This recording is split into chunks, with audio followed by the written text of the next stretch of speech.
Welcome back to Dr. Sam in the City. Today I thought I would address a couple of issues that keep coming up in the clinic in recent times.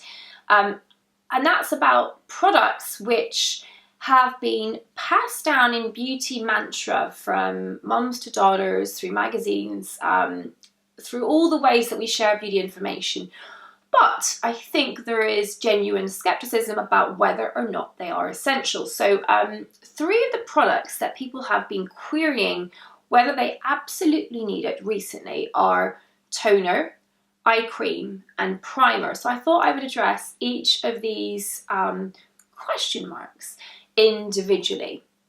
Now, there's no doubt that there is a lot of pleasure to be gained from indulging in our beauty routine, but I think it's important to be aware of what is really adding value and what we're doing more because of the ritualistic aspect to it. And if it is just part of a beauty ritual, is there a downside? Is it a waste of money? Or should we even bother? So let's talk about toner first. Now, to my thinking, toner was invented as a means of removing alkalinizing residue left behind when we cleansed from things like soap. Back in the days before we had these sort of elegant, well-formulated cleansers that we have currently. And part of the problem with old-fashioned toners was that they tended to contain a lot of alcohol or other astringents, this concept of tightening the pores being something that we were told was a good idea. We now know that alcohol is not good for the skin and that ultimately, if a product is to be meaningful and have a real purpose in the routine, in general, it has to be left on the skin. So in a way, toner as a means of delivering an active ingredient is fairly unpredictable because the amount that you're leaving behind, who's to be able to quantify that? And just in general, they're often not formulated in a way that's terribly useful.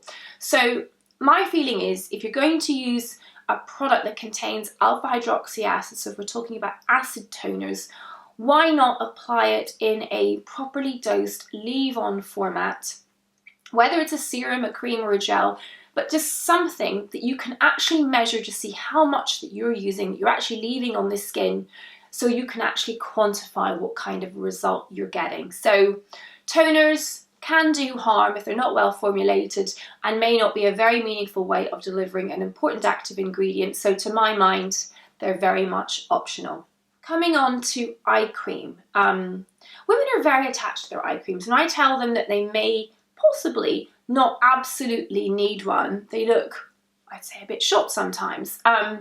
Now, there's no doubt that the eye area is a special zone in that it's the thinnest skin of the body. We're constantly creasing it through facial expressions like smiling all the time.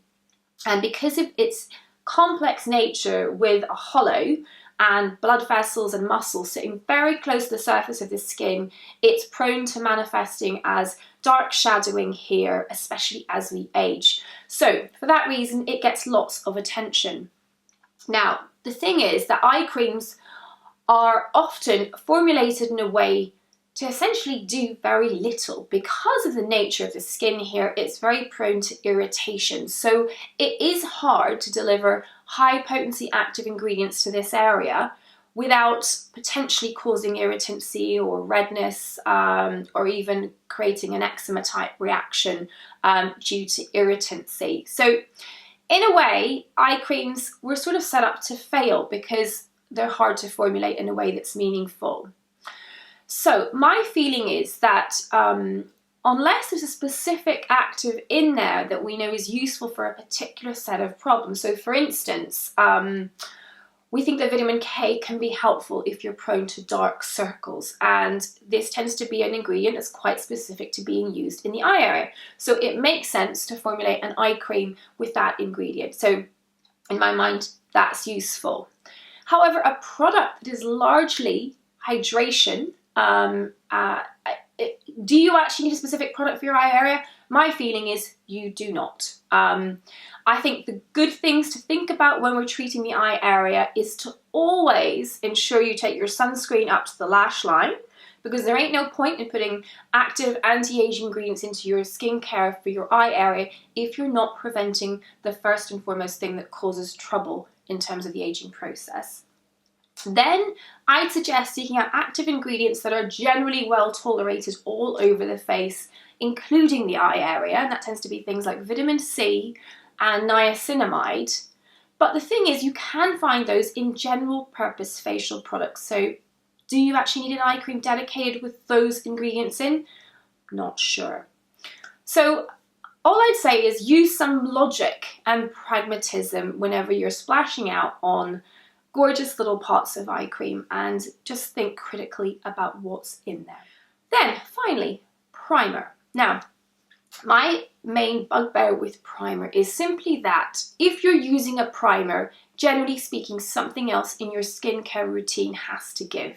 And you know what that usually is? It's sunscreen. And you know how I feel about sunscreen. I'm pretty darned evangelical about it. So if you're using a proper sunscreen that is cosmetically elegant, guess what? It can function like a primer, but it will be better formulated to protect you against the sun than a primer with SPF in it. Just tends to be the case. A proper sunscreen is more likely to give you proper UVA protection, which is the most important protection against those deeply penetrating UVA rays. So seek out one of the more elegant brands of sunscreen like Neostrata, Jan Marina, Elta MD, and you'll find that they make your makeup last better and they deliver that great level of protection. It's usually zinc oxide based to really give you top-notch UVA protection.